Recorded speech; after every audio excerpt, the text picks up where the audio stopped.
and we're up to chapter 20, The Ambush.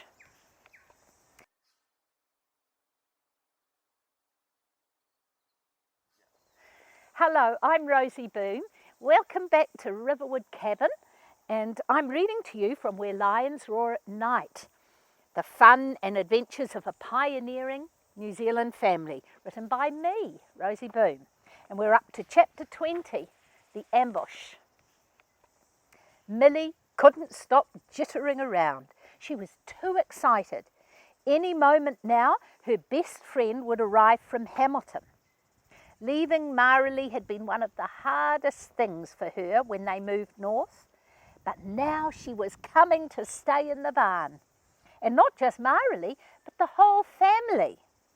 Ellie was excited about Alicia coming, and the boys were wild with excitement about Aljo coming. Millie glanced over at Sam and Jake. They were having a game of soccer on the field that Ellie had mowed in the front paddock. Angel was playing with them. She was the fastest player on the field by far and was very good at dribbling the ball with her nose. Dad called her the wild card in their soccer games. They'd lost count of the times she had streaked in and stopped someone getting a great goal at the very last second. Every now and then, Jake and Sam paused their game and looked down the drive. They were dying to show Aljo their swings and the huts and the river. Inside the barn, Mum and Kate still bustled around in the kitchen. They had spent all morning tidying the barn. They had cleaned and polished the homewood stove until it gleamed a shiny black. Now the mouth-watering smell of fresh buns cooking filled the barn, and a large pot of mulligatawny soup bubbled on top of the stove. The black and white lino in the kitchen sparkled, and Millie couldn't see one muddy footprint on it. Ellie had picked some fresh flowers from G&G's garden and put vases of them around the barn. "I'm going down to wait for them at the end of the drive," Millie called out to Sam and Jake. "We're coming too," they yelled as they ran to get their bikes. It seemed like hours before they finally spotted the van coming down the road. Millie's tummy flipped with excitement and she waved furiously. They could see Aljo's red hair blowing in the wind as he hung out the window and waved back at them. Marilee and Alicia were hanging out the other side. The van looked like a giant octopus swimming towards them with all the arms waving from the windows.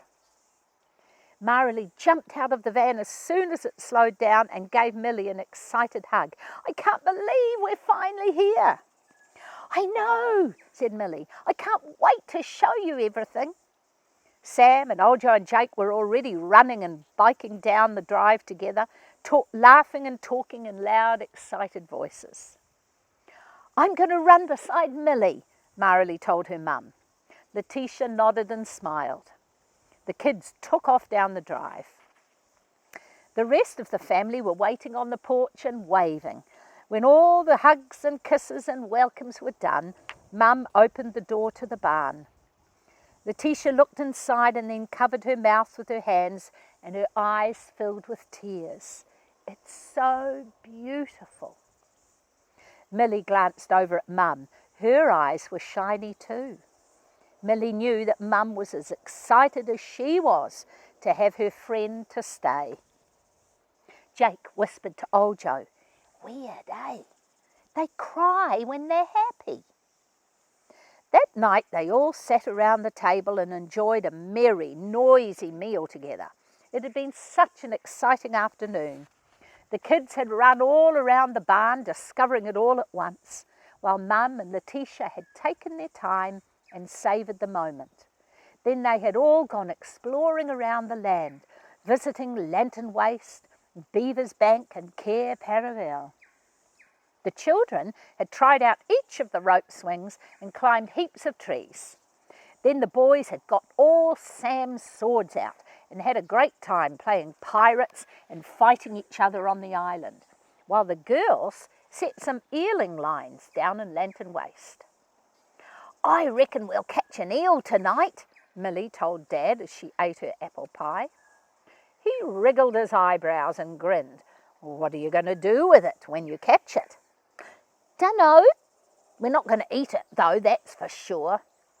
Why not? It makes a good meal. Dad's eyes twinkled. Millie shuddered and shook her head vigorously. She hated fish. There were big dramas every time they had fish pie for dinner, or fish anything. She couldn't help it. She loathed fish. As soon as they got back from church the next morning, Marilee and Millie ran down to the river to check their lines. When they gazed down the bank, there was a large eel swirling and twisting in the water below them. "We got one!" screamed Millie. She ran back to the barn for a bucket. All the kids stood at a safe distance and watched as Millie tried to get the eel into the bucket. No sooner had she managed to get it in than it slithered out and wriggled over the grass. Angel jumped backwards and started yelping. Try as she might, Millie could not keep it in the bucket. "That eel's got just as much a mind of its own as you have," laughed Dad. Millie flashed a look at him but didn't reply. She wore a grim, determined expression as she scooped it up with the net and dumped it in the bucket again. After a few more attempts, she announced, "I'm going to let it go in the river." "Good idea," said Mum, who wasn't that fond of fish either, although I don't much like the thought of a whole family of them in the river. Dad grinned at her and then turned to the boys. "What are the three musketeers going to do this afternoon?" "We're going to build a teepee on the island," said Sam. "Mum's going to help us." Dad raised his eyebrows. "Oh, is she? So she's a teepee builder as well as a carver. I never knew she had so many talents." Mum smiled and waved a library book at him. "Anyone can do it. Anyone, that is, that reads instructions. I guess that's why they asked me to help and not you."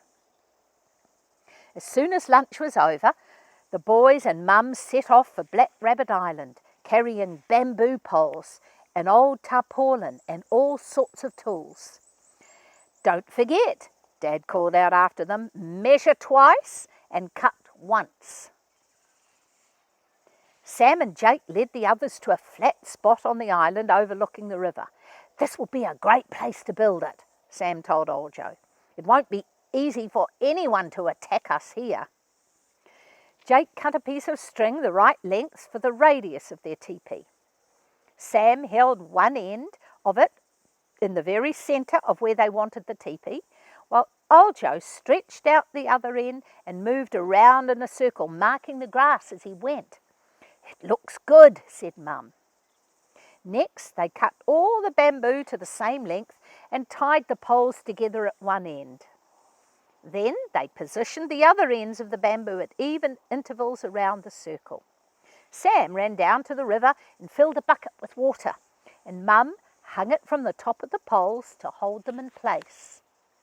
"Now for the cover," said Mum. "This is where we have to measure carefully, like Dad said, or else it won't fit." Sam unclipped the measuring tape from his belt, cut a new piece of string to the right length, and set to work marking the cut line on the tarpaulin. Soon they had a remarkably even circle cut out, with a smaller piece cut out in the centre and a slit for the overlapping flap door. They wrapped it around the poles and it fitted perfectly. "Wow!" Mum stood back and stared at their handiwork. "Dad's going to be pretty impressed with this." Jacob made 6 short sticks from some of Mum's bamboo skewers and threaded them through both sides of the flaps for the door. Just then Millie and Marilee arrived. Millie walked around the teepee and exclaimed, "This is so cool!" Sam's face turned pink with pleasure and surprise. Millie didn't offer compliments easily. "Let's have a powwow," said old Joe excitedly. First you need proper Indian names, said Milly. By dinner time, Chief Running Duck, Little Redwing, and Eagle Killer were ready to light a fire and have a powwow in the teepee. "Me Big Chief Longlegs," said Dad in a deep voice. "We start powwow now." Everyone crowded into the teepee and sat cross-legged on the floor. Little Redwing giggled as he watched Big Chief Longlegs try to sit cross-legged. "This not easy," Big Chief Longlegs said after a while. "No more powwow. Big Chief Longlegs has sore butt." Milly chortled. "Big Chief Longlegs, go get matches for fire then." They all filed out of the teepee and sat on the ground looking up at the stars while Big Chief Longlegs ran back across Smoking Bridge to the barn. The willow trees looked black and twisted against the night sky. The melancholic hooting call of a moorpork echoed through Cair Paravel. A few minutes later, Milly thought she saw a shadowy shape creep along the fence line past Smoking Bridge. She nudged Little Redwing and pointed.